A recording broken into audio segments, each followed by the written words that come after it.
Le Maroc, au carrefour de l'Afrique et de l'Europe, maîtrise l'art d'équilibrer des intérêts divers. Cette compétence est aujourd'hui testée dans ses relations avec l'Inde et le Pakistan, deux géants asiatiques rivaux. Là où beaucoup hésitent, le Maroc a su tisser des liens uniques avec chacun. Avec le Pakistan, il partage des liens religieux et historiques. Avec l'Inde, il développe un partenariat économique dynamique. Cet équilibre est une nécessité stratégique dans un monde multipolaire. Le Maroc refuse de choisir un camp, devenant un partenaire fiable pour New Delhi et Islamabad.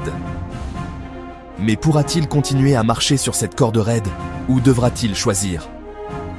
La stratégie du Maroc éclaire la nature changeante des alliances mondiales. Le Maroc, l'Inde et le Pakistan partagent un héritage colonial et la lutte pour l'indépendance. Mais après l'indépendance, leurs chemins ont divergé. L'Inde a choisi la laïcité et le mouvement des non-alignés. Le Pakistan s'est tourné vers l'Occident et la solidarité islamique. Le Maroc, monarchie islamique, s'est rapproché du Pakistan et du monde musulman.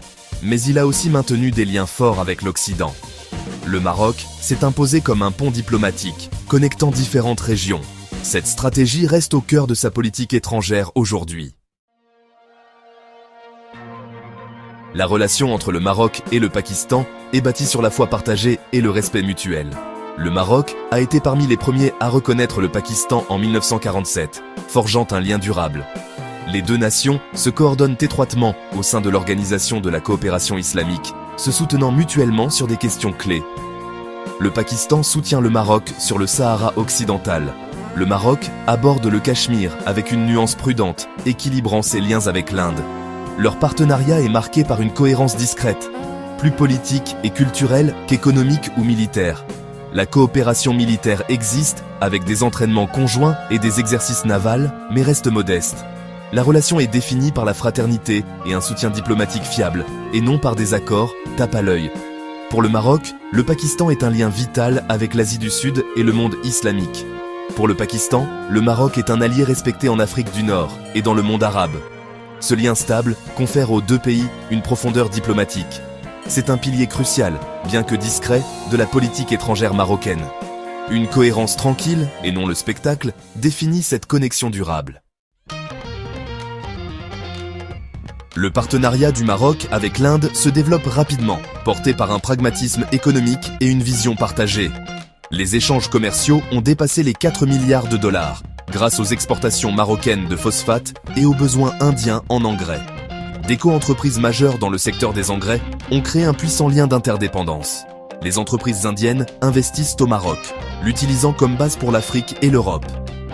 Les secteurs automobiles et technologiques sont en plein essor, avec une forte présence des entreprises indiennes. La collaboration dans les énergies renouvelables s'intensifie, les investisseurs indiens étant attirés par les projets solaires et éoliens du Maroc. Des visites de haut niveau et des accords stratégiques ont solidifié ce partenariat.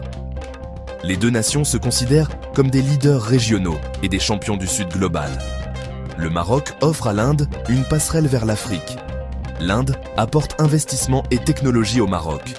Il ne s'agit plus seulement de commerce, c'est un partenariat stratégique global. Cette relation redessine le paysage économique marocain. C'est un modèle de coopération sud-sud au XXIe siècle. Le potentiel futur est immense. Le secret du Maroc est la neutralité positive, une position active et basée sur des principes qui le maintiennent proche de l'Inde et du Pakistan. Sa diplomatie est bâtie sur le respect mutuel, la non-ingérence et la focalisation sur les intérêts partagés. En compartimentant ces relations, le Maroc maximise les bénéfices sans aliéner l'un ou l'autre partenaire. Avec l'Inde, l'accent est mis sur le commerce, l'investissement et la technologie. Avec le Pakistan, il s'agit de causes islamiques partagées et de coordination diplomatique. Cette séparation empêche les conflits dans une relation de déborder sur l'autre. La flexibilité du Maroc lui permet de saisir les opportunités et de maintenir son autonomie. Sa neutralité en fait un acteur fiable et crédible, parfois même un canal de communication discret. Bien que n'étant pas un médiateur formel, la capacité du Maroc à parler aux deux parties est une source subtile d'influence.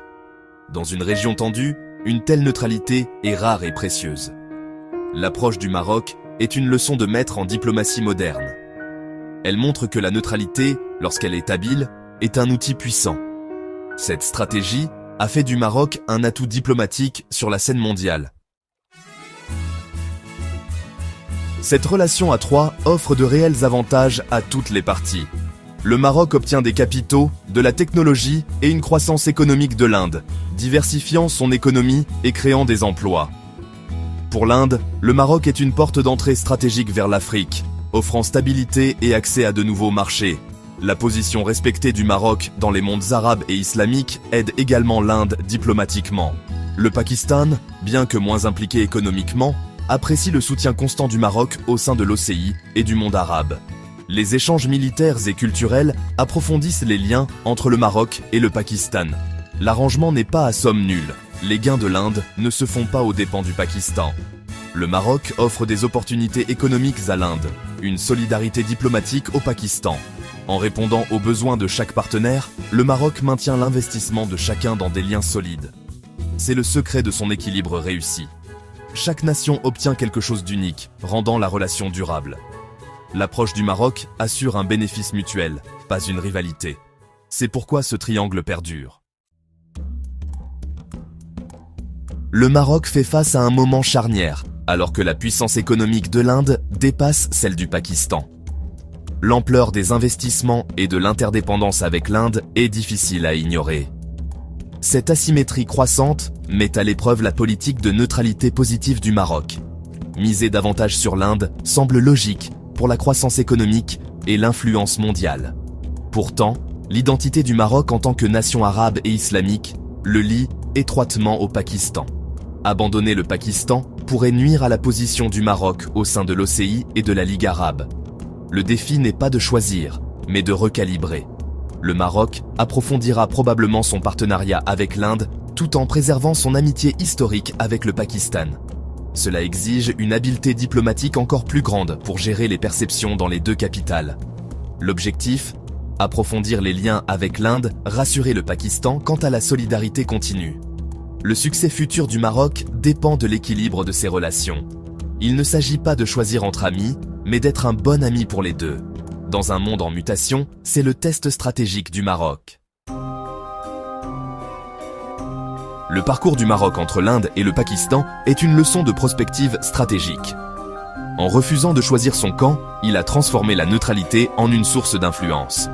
Le Maroc a bâti la confiance avec le Pakistan grâce à la foi et à l'histoire partagée, et avec l'Inde grâce à un partenariat économique. Cette approche à double voie apporte d'immenses avantages des deux côtés. La diplomatie flexible du Maroc est un modèle pour naviguer dans un monde complexe. Son influence ne vient pas de sa taille ou de sa puissance, mais de sa sagesse diplomatique. Le Maroc tire parti de sa géographie, de sa stabilité et de son héritage pour jouer un rôle mondial respecté. Il prouve que l'amitié avec des rivaux est possible et précieuse. Alors que l'attrait économique de l'Inde grandit, le Maroc doit continuer à innover dans son approche. Le défi est de maintenir l'équilibre, pas de choisir son camp. Le succès continu du Maroc dépend de cet acte délicat. La vraie question, comment le Maroc peut-il maintenir ces deux amitiés fortes dans un monde en mutation ? Dans cette réponse réside la clé de son influence future.